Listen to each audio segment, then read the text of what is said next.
Hello Gemini, Sun, Moon, Rising, and Venus signs. Kamusta kayo? Sana po'y nasa mabuti kayong kalagayan.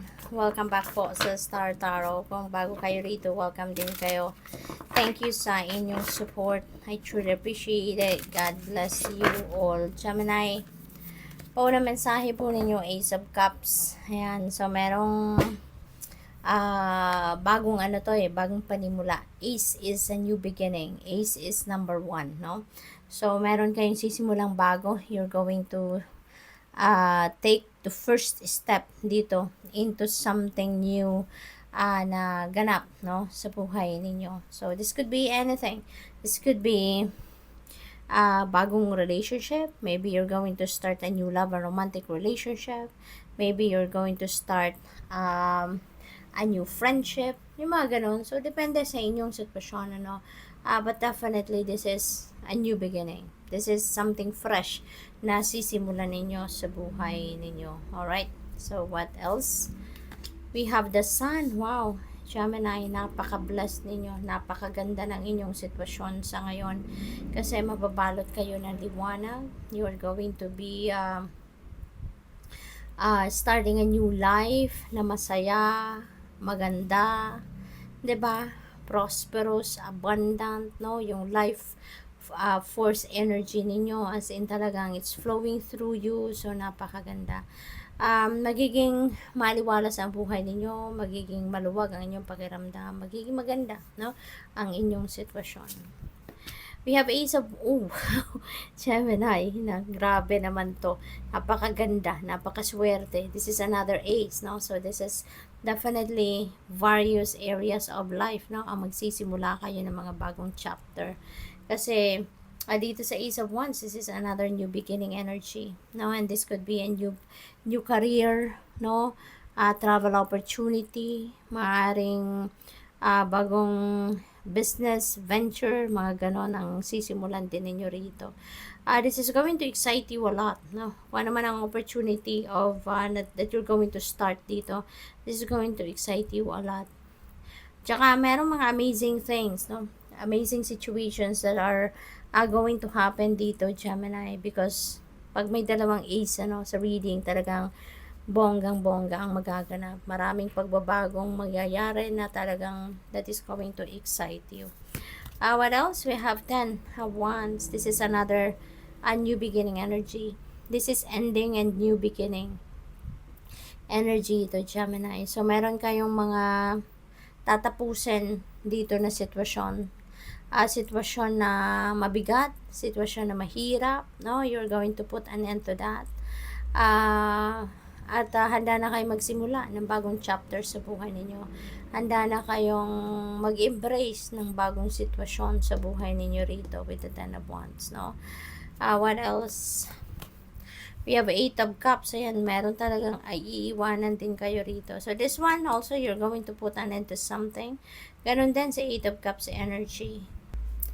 Meron din kayong iiwanang sitwasyon dito, meron din babaguhin kayong sitwasyon dito. No, this is something that doesn't serve your highest good anymore, doesn't serve your best interest anymore, kaya iiwanan nyo na ang sitwasyon na ito. Okay? And you're heading towards happiness. Kung saan kayo patungo, no, from this 8 of Cups energy, doon kayo magiging masaya, magiging satisfied, magiging fulfilled, no? Yung ganon. So, what else? We have the Tower. This is another new beginning energy, no? Meron din ditong ending and beginning, no? Sa energy na to. There is a surprise element dito sa Tower. Maaaring mga sitwasyon sa trabaho, sa pamilya, sa karera ninyo na magbabago. Ikakagulan ninyo to kasi hindi ninyo ito kagustuhan na pagbabago ito. But this is the universe doing the favor for you. At yung Panginoon nang merong kagustuhan ito at siya na ang gagawa ng pabor, no? Gagawa na kayo nito ng pabor. At imbes na kayo pa ang magfa-facilitate ng mga pagbabagong ito, it is the universe doing it for you, no? So, it might be an overwhelming thing for you, but ito yun, no? Mangyayari na ang dapat mangyari. We have 7 of Swords. This is warning para sa'yo. Mag-iingat kayo. because there could be people around you that are very low vibe, no? Maaaring may mga tao sa paligid ninyo na mga dishonest, may mga tao sa paligid ninyo na maaaring nagbabantay lang kung kailan makapanloko sa'yo, makapagsinungaling sa'yo, kung kailan kang mabudol, yung gano'n. Kaya ingat kayo, no? Lakasan ninyo ang inyong pakiramdam para ma-detect ninyo agad yung taong yan. We have 9 of Wands. Yan. So, dito naman sa 9 of Wands, this is something na siguro mayroon kayong gustong gawin or ginagawa na maaring nahihirapan na kayo. No, maaring napapagod na agad kayo, yung ganon. Kaya, pero, that doesn't mean, ano, na napagod kayo, susukuan nyo na to.